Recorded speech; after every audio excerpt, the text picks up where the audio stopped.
Chapter 12, Parker Elias. I kicked off Spirit Week by getting arrested.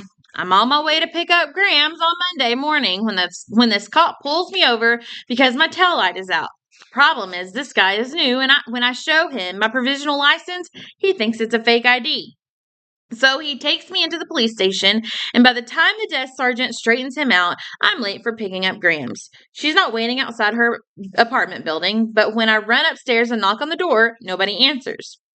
I drive around the neighborhood, and sure enough, there she is walking along the main drag. I pull up alongside her and lower the window. Gramps, what are you doing? Or where are you going? Get in the truck. She keeps on walking and never even glances in my direction. Way back when she was growing up in Israel a million years ago, her mother taught her never to get into a strange car. She forgot most of everything else, including the grandson who's supposedly her favorite person. But that stuck. I have to drive half a block ahead, park, get out, and accidentally run into her on the sidewalk. She recognizes me now. In fact, she's really glad to see me, but not half as glad as I am that I found her. She could have gotten on a bus somewhere and be really lost. She still can't come up with my name, though. You look skinny, kiddo. Have you been eating? I sigh. Why can't she just say, you look skinny, Parker? Hey, here's the pickup, I announce in surprise. Hop in, I'll give you a lift. By the time I drop her off at the senior center, I'm way late. To make things worse, I get stuck behind this giant truck in the driveway of the school. I squint at the sign on the back. At first, it looks sort of like Alien Rot Ant Grid, but that can't be right. Then I recognize the logo from the internet. It's Oriental Trading, that website where you can order bulk amounts of things like joke glasses and light up necklaces and party stuff. I honk for them to let me pass, but they're already out of the truck. Two big guys. They open the back and start hauling these giant cartons onto the loading bay of the school. There's no writing on the boxes, but there's a picture, so I know exactly what's inside. Vulvazellas for Spirit Week. Hundreds of them. If they really ordered for every class but us, 1,000. My grip tightens on the wheel. What do I care? If SCS 8 is being left out, it makes no difference to me if they've ordered noisemakers for every man, woman, and child on the planet. Then I think of Mr. Kermit, the way he tried to make the principal change his mind, made the principal change her mind, even though he hates Vulvazellas. Man, the sound of just one drives him bananas. In all those boxes, there must be enough noise power to bring down a herd of elephants. I pull around the truck, thumping over the curb and driving across some of the front lawn to the parking lot. That's against the rules of my license too, but this is an emergency. I roar into a spot, putting only a tiny scrape on the side mirror of Miss on one Nada's Mini Cooper. I jump out and head for the school without even using my bottle of Scratch Guard. By the time I hit the entrance foyer, I'm flying.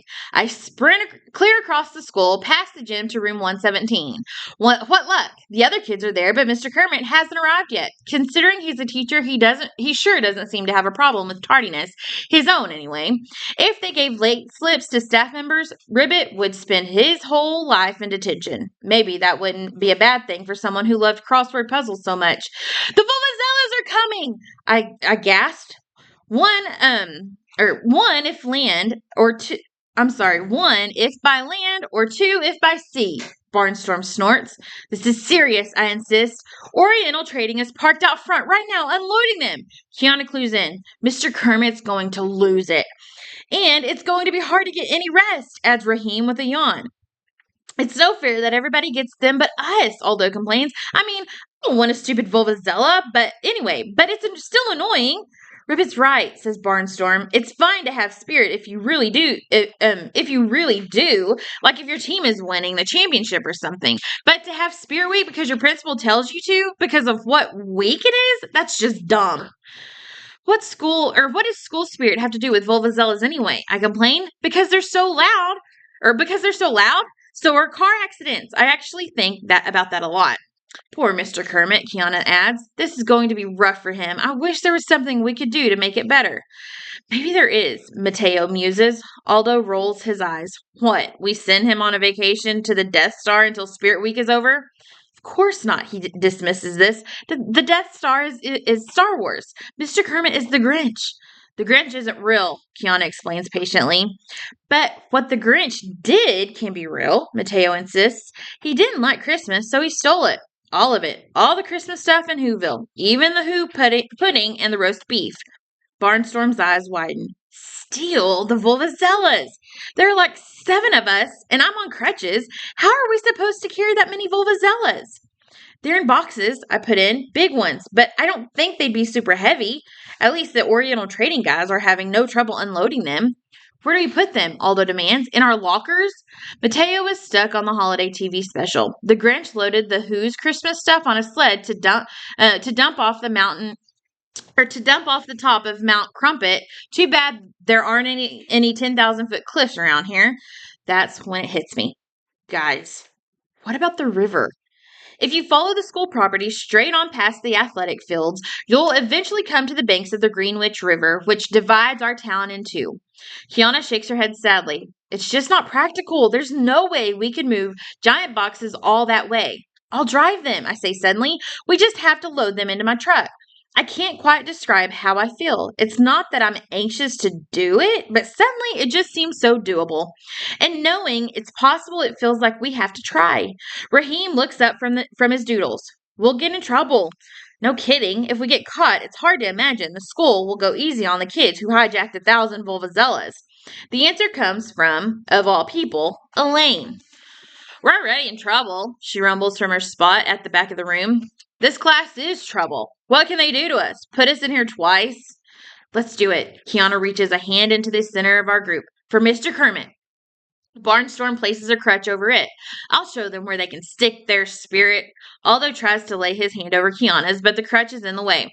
Nobody tells me what to get worked up about.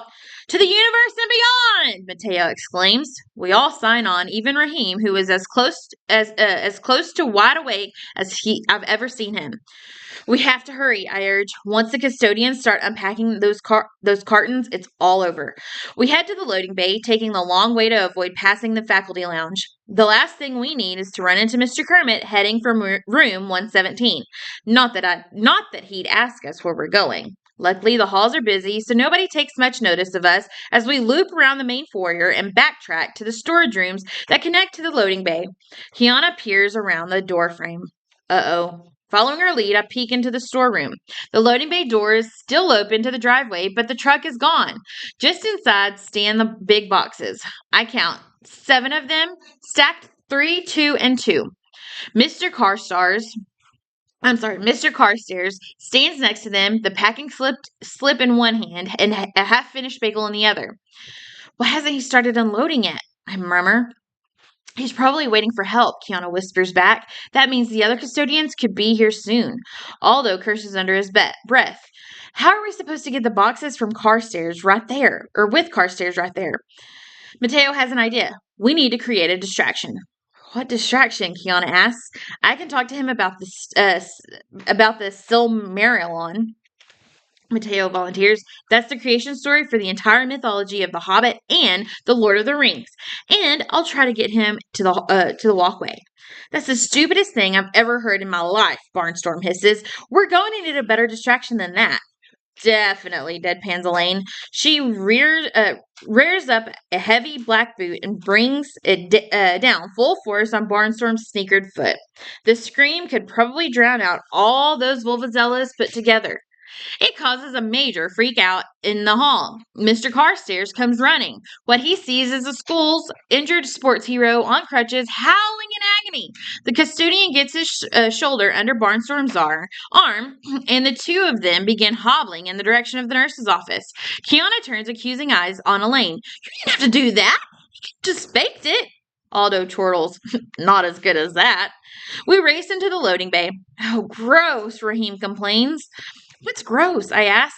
He points. It says it on the boxes. They're gross. Kiana throws up her hands in exasperation. That's not gross. That's one gross. It means there's 144 Volvazellas in one carton. That makes, Mateo does a calculation in his head, 1,008. I thought we were only getting 1,000. It really seems to bother him. Never mind that. I'll go for the truck. I scramble out of the loading bay and jump the 3 feet down to the pavement. I sprint for the parking lot and leap into the pickup. It takes all the restraint I can muster to keep from stomping on the gas. The last thing we need is for my squealing tires to attract the attention of every adult in the school. Suddenly, my perforated muffler doesn't seem like such a great asset either. It may sound cool, but we're trying for stealth here. I get out and scramble on out. I get out and scramble onto the platform to help with the loading. You know all that stuff about Vulvazellas being light? Well, that goes out the window when you're lifting a box with 144 of them. On the plus side, we've got Elaine, who could lift the load and the loading bay with it, and maybe the truck too. Kiana and Mateo pile in beside me, but Aldo, Raheem, and Elaine have to jog alongside the pickup. I pull around the side of the school and then jump over the curb and start driving slowly along the grass. I glance at the rearview mirror and see Elaine flashing me a thumbs up. I normally try to have as little interaction with her as possible, but right now the gesture she gives me, the gesture gives me heart because I'm pretty scared at this point. Am I crazy? Probably, but that's not the part that bothers me. My main worry is that none of this is covered by my provisional license. And if it gets revoked, who's going to pick up Grams every morning and drive her to the senior center?